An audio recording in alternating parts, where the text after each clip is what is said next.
Gracias por la invitación y bueno, qué bueno que finalmente estamos aquí reunidos después de tanto trabajo, ¿verdad?, que hicimos para llegar aquí. Lo que vimos durante toda la noche tiene elementos comunes, todas las presentaciones, y yo creo que uno de los elementos más importantes es el cambio en la percepción del valor de todos los elementos que hablamos. El cambio en la percepción del valor de la creatividad, el cambio en la percepción del valor y la importancia de la educación, el cambio en el tema climático, ¿sí? Cómo percibimos que todos esos elementos son tanto más importantes de lo que era tal vez 15, 20, 50 años atrás. Lo mismo está ocurriendo con el tema cultural, ¿sí? Mi presentación busca de alguna manera llamar la atención sobre lo que está detrás de todo este cambio de percepción y cómo esto impacta también en el campo de la cultura. La pregunta es el sector cultural, ¿sí? Un sector muy amplio que tiene fronteras difusas. En el siglo XXI, ¿qué es lo que realmente aporta a la sociedad y cómo impacta en la economía? ¿Sí? Esa es la pregunta disparadora de mi presentación. Y para eso les voy a pedir que imaginen que estamos en el siglo XVI, XVII, somos campesinos que por varios siglos nuestras familias han vivido de arar la tierra. Y de repente estamos exactamente en ese momento de la transición entre la era agrícola, la era medieval y el comienzo de la era industrial. ¿Sí? Hablamos de la Revolución Francesa, de la Revolución Industrial. ¿Se imaginan ustedes siendo ese campesino que de repente levanta la vista, mira y ve ese edificio que no es un castillo, que tiene una torre alta de la cual sale humo y hace mucho ruido? ¿Sí? El desconcierto que debe haber tenido ese campesino en ese momento, en donde absolutamente todo se le transformó. Venía del dogma eclesiástico como explicación de la vida, del universo, y de repente aparece la era de la razón diciendo hay que medir todo, el paradigma científico, etc. La era industrial trae una serie de explicaciones de cómo funciona todo, ¿sí? Trae la lógica de la escasez, ¿sí? La economía basada en los recursos tangibles, que son finitos y escasos, ¿sí? El trabajo, la tierra y el capital como motores de la economía. Pero trae también una cosa importante, y es la definición que hace Adam Smith en su primer libro, su libro más famoso, La riqueza de las naciones, que la actividad que no produce bienes tangibles, que no produce bienes que tienen valor de mercado, no posee valor económico. Y él lo dice con todas las letras. La actividad de los artistas, la actividad de los abogados, de los eclesiásticos, no tiene valor económico. Los abogados se encargaron de demostrar que sí tenía valor económico, pero la cultura, el sector de la cultura y la sociedad en general se quedó con esta marca. La actividad cultural no tiene valor económico, ¿sí? No tiene valor productivo. ¿Qué quiere decir esto? Que nos quedamos con esta visión de la cual también hablaba Margot al principio, una visión ornamental de la cultura. La cultura que es las fiestas patrias, la cultura es los eventos culturales, ¿sí? El cine, el teatro, eso es lo que pensamos que es la cultura. Tenemos estas divisiones extrañas entre cultura popular, cultura de élite, y la cultura pensarla solamente como sinónimo de arte. Pienso en cultura, pienso en arte, ¿sí? Con lo cual lo que se ha logrado de alguna manera es despojar al concepto de cultura de su sentido de transformación, de su sentido social, de su sentido productivo, ¿sí? Y fíjense qué fuerte que es esto, que cultura es lo que hacemos en nuestro tiempo libre. Es decir, cultura es lo que hago cuando no hago nada productivo, ¿sí? Este es el esquema mental que ha regido nuestras vidas por, yo diría, dos siglos prácticamente. Así como decía que nuestro campesino de repente se encontraba frente a frente con la fábrica, con la era industrial, con la era de la razón, a nosotros nos está pasando algo parecido en este momento. Nosotros somos testigos y artífices de un cambio civilizatorio. Este famoso paso ahora de la era industrial a lo que llamamos la era del conocimiento, la era digital, la era conceptual, la era de las comunicaciones, ¿sí? En donde todo, absolutamente todo, lo mismo que le pasó a nuestro campesino, se está moviendo, está cambiando. Certezas, certidumbres que tuvimos por siglos ya no son más ciertas, ¿sí? Antes, si yo quería poner una empresa, pensaba en mi empresa, en mi barrio, en mi ciudad, a lo mejor en mi país. Hoy cualquier joven de 18 o 20 años se pone en emprendedor y abre un local a la calle virtual en internet y vende lo que sea 24/7 y a todo el mundo, ¿sí? Que mi abuelo, pobrecito, imaginen lo que le pasaría a mi abuelo si alguien le cuenta que este es el mundo de hoy, ¿sí? Acostumbrado a su local, a su mostrador, a su mercancía, ¿sí? Entonces, todo se está transformando, tan fuerte es esta transformación, que vemos que la economía actualmente ya no se mueve más en función de tierra, capital, trabajo, sino que el motor de la economía es el conocimiento, es la innovación, es la cultura, es lo que mencionaba Margot y varios de nosotros hoy, es la creatividad.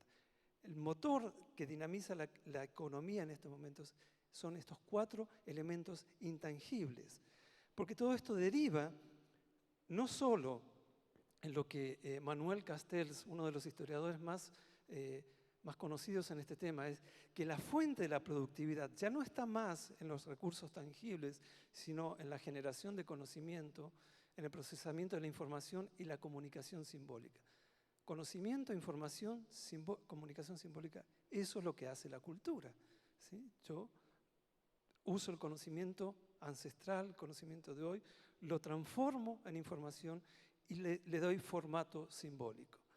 Pasamos de esa lógica de la escasez, en donde la economía me decía los recursos son finitos y se acaban, a la lógica de la abundancia, ¿sí? Enseguida voy a dar un ejemplo en donde los recursos intangibles, de nuevo, de la información, del conocimiento, de la creatividad, de la innovación, de la cultura, son los motores de la nueva economía, ¿sí?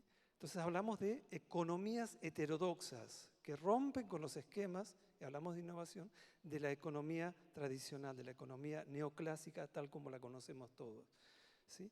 Hablamos de la economía creativa, y enseguida voy a dar ejemplos, que es el encuentro entre la economía, la cultura, la creatividad y la tecnología como dinamizadores de toda esta nueva era en la cual estamos entrando. Entonces, fíjense qué interesante que el escritor irlandés Bernard Shaw tiene una frase que para mí ejemplifica toda esta transformación. Si tú, Margot, tienes una manzana y yo tengo una manzana y las intercambiamos, cada uno sigue teniendo una manzana, ¿verdad? Eso, a menos que alguien pase corriendo, se lleve las manzanas, o yo me quedé con la manzana de Margot y Margot se quedó sin manzana, pobrecita. Pero en nuestra era, en esta era del conocimiento, si Margot tiene una idea y yo tengo una idea y las intercambiamos, ambos tendremos 2 ideas que no nos pueden robar, sino que esas ideas, lo único que puede ocurrir es que se multipliquen y se multipliquen.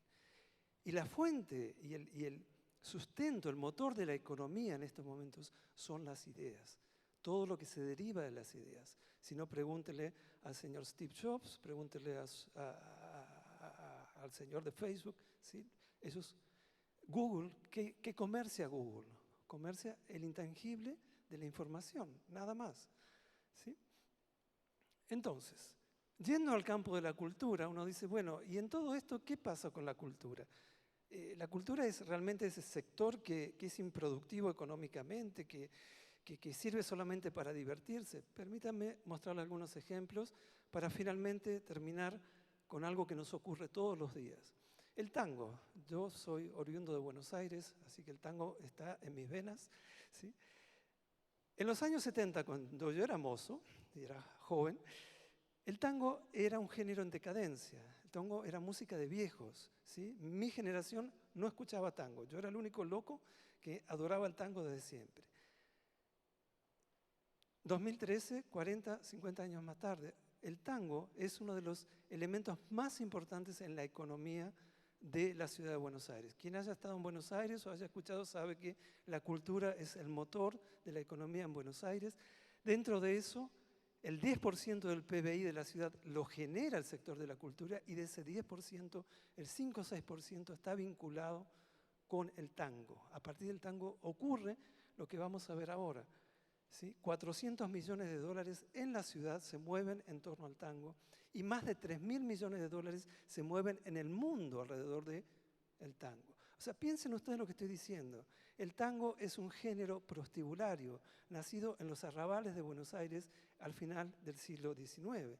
¿Sí? Algo absolutamente nacido de las entrañas del pueblo, que ha creado este ecosistema productivo que genera estos 400 millones y tal vez más en la ciudad de Buenos Aires, generando empleo, generando recuperación de la identidad, generando cohesión social. El tango es un fenómeno absolutamente social. Uno va al salón de tango para encontrarse con otros, encontrarse con una pareja, bailar, compartir. Otro ejemplo, el Carnaval de Río, que también todos conocemos. Durante los 6 días que dura el Carnaval de Río, otro fenómeno absolutamente popular, se moviliza casi 1 millón de personas en la ciudad, de los cuales casi la mitad son turistas extranjeros, ocupación hotelera del 100%. Se genera en todos esos 6 días más de 168 millones de dólares, de los cuales 94 aproximadamente son aportados por los turistas. ¿Sí? Toda esta economía está invisibilizada. ¿Por qué? Porque tenemos esta idea de que la cultura no es económicamente rentable. Seguramente a más de uno, Chelín, no sé cuál fue tu caso en tu familia, pero más de uno de nosotros, y soy uno de esos, cuando le dijo a su papá que quería entrar a la secundaria y estudiar música, su papá le dijo, no, primero vete a estudiar algo que te dé de comer y después haz lo que te gusta, porque ese es el concepto que prevalece, ¿verdad? Otro ejemplo que es también impactante, el Festival Internacional de Cine de San Sebastián, año 2013, edición 61. Todos esos son números, pero lo que más me interesa es cómo esto impacta en la sociedad directamente, en los gobiernos. El presupuesto del festival es de 7,5 millones de euros. El Estado lo subvenciona con 4,2 millones de euros. ¿Sí? Lo que se factura durante el festival es 45,5 millones de euros y el impacto indirecto en industrias como la hotelería, el transporte, el merchandising es de 72 millones de euros, solamente porque la gente va a mirar cine durante los días que dura el festival. Lo interesante de esto, y es donde nosotros tenemos que abrir la mirada, es que el Estado recupera de esos 4,2 millones de euros que aportó, 4,6 millones de dólares en retorno impositivo. Diversos tipos de categorías de impuestos que todos pagamos y que de alguna manera vuelve a las arcas del Estado. Así que el Estado puso 4,2 millones y se lleva 4,6 millones por una actividad cultural. ¿Sí? Esto no es industria metalúrgica ni petrolera, esto es pura cultura. Entonces, ¿de qué hablamos cuando hablamos de cultura hoy desde esta perspectiva de nuevas formas de economía? Que la cultura ya no es más solamente, y esto es lo que está cambiando, la generación de valor estético, patrimonial, identitario. La cultura es esta integración, esta matriz de valor generado en el campo cultural, por supuesto lo patrimonial, lo simbólico, etc. El campo económico, todo esto que estamos viendo, y el campo social, porque la cultura es una actividad eminentemente social. Yo voy al cine con mi pareja, voy al teatro con mis amigos, salimos del cine y nos vamos a comer, ¿sí? Esto llevado al caso que nos presentó Cristóbal, por ejemplo, la aplicación de todo esto con un fin social, ya vemos las transformaciones que genera, la construcción de culturas de paz en la sociedad a partir de todos estos, reinterpretación del valor de la cultura en la sociedad, ¿sí? Entonces, simplemente, ya para terminar, ¿cuáles son las lecturas que podemos hacer y cómo podemos entender el impacto económico, social, cultural de la actividad cultural? Imaginemos un escenario, ¿sí? Una sala de espectáculos con un escenario, un grupo de artistas actuando un viernes a la noche. Y pensemos en los mecanismos económicos que se mueven en torno a esta actividad. Los artistas van a ganar su honorario, por supuesto. Van a poder comerciar los derechos autorales de su creación. Van a poder tener patrocinantes que pagan por estar con sus banners ahí. El productor también va a estar ganando porque están los artistas ahí. Van a estar vendiendo CDs, videos, merchandising. ¿Sí? Eso es el circuito chiquito, el círculo pequeño de los artistas. Abrimos el circuito y vemos lo que pasa en la sala de espectáculos. La sala de espectáculos va a ganar su platita. Todos los que trabajan ahí, técnicos, vestuaristas, sonidistas, escenógrafos, la gente de maestranza, limpieza, boletería, seguridad, todos esos están ganando porque hay un grupo actuando esa noche ahí. Si hay comida, hay un bar, también ganan. El merchandising que se venda, también gana. Abrimos un poco el círculo, siempre pensando que es una actividad cultural. ¿Qué pasa antes? Toda la industria de la comunicación, los diseñadores gráficos, la imprenta, la prensa, los medios gráficos, la comunicación digital, el community manager, todos estos están ganando, se están ganando su pan porque hay una actividad cultural. Durante y después, el transporte, ¿sí? Si es transporte público, el bien cuidado, que también se gana su platita porque todos vamos a la sala de teatro, los taxis, etc. Y después, todos vamos a salir y nos vamos a ir con nuestra pareja, amigos, a un restaurante a conversar sobre lo que pasó. Se activa la gastronomía porque hubo un espectáculo cultural. Pero vamos a mirar más grande todavía. Resulta que yo a la tarde me fui y compré esta camisa porque quería estar guapo porque la noche iba con mi esposa al teatro. La tienda también ganó. Mi señora se fue al salón de belleza porque a la noche va a ir al teatro. ¿Sí? No estoy diciendo ninguna locura. Todo esto ocurre y es parte del ecosistema. La nana que contrato para cuidar a mi niña porque la abuela hoy está ocupada, no la puede cuidar. ¿Sí? Y de nuevo, el Estado, que si bien hay economía informal, recauda de todas estas actividades los impuestos como vimos en el Festival de San Sebastián. Pero no solo, esto no termina aquí, porque detrás de cada una de estas actividades hay industrias proveyendo equipamiento, recursos, insumos, etcétera, etcétera, etcétera. Entonces vemos que solamente a partir de una actividad artística se pone en movimiento todo este ecosistema productivo. Ahora, vamos a la ciudad de Buenos Aires, vamos a la ciudad de Panamá, vamos a la ciudad de Nueva York. Multipliquemos la cantidad de escenarios que hay simultáneamente activados un viernes, un sábado a la noche, y esto significa el 7,3% del PBI mundial. ¿Sí? Es el aporte que hace el sector de la cultura a la economía mundial.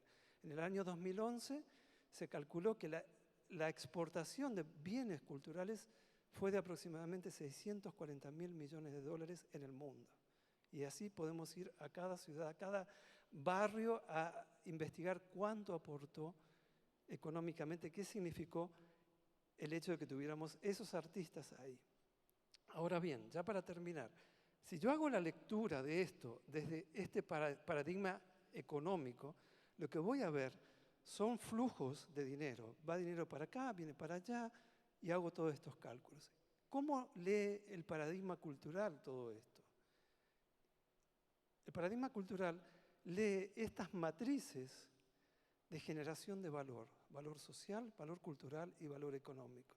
¿Sí? Si lo miramos desde la perspectiva innovadora de la cultura, nosotros estamos generando simultáneamente valor económico, valor cultural, patrimonial, estético, simbólico y valor social, porque todo esto está contribuyendo a construir una sociedad que viva en paz.